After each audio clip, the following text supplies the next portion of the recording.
5 Korean series எது அதோட கதை என்னன்னு நான் சொல்கிறேன்.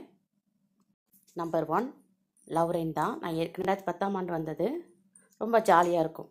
இது வந்து ஸ்கூலில் படிக்கிற 2 ஸ்டூடெண்ட்ஸ்க்கு ஏற்படுற ஒரு லவ்வை பற்றி சொல்லியிருக்கோம்.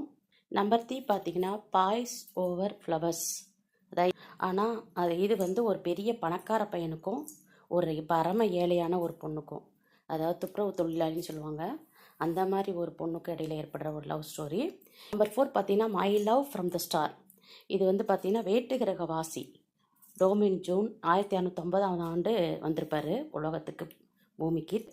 ஆனால் இன்னும் 3 மாதத்தில் அவர் வேட்டு கிரகத்துக்கு போக வேண்டிய சூழ்நிலை இருக்கும் போது இந்த பொண்ணை லவ் பண்ணுவார். அந்த பொண்ணு டபிள்யூ. 2 உலகத்துக்கு இடையில் உள்ள ஒரு லவ் ஸ்டோரி. அதாவது ஹீரோயினோட அப்பா வந்து ஒரு கதையாசிரியர், சாகரமாக நிலைமைக்கு போகிறான். அவன் இவளை தேடி வெப்டூன் கேரக்டரில்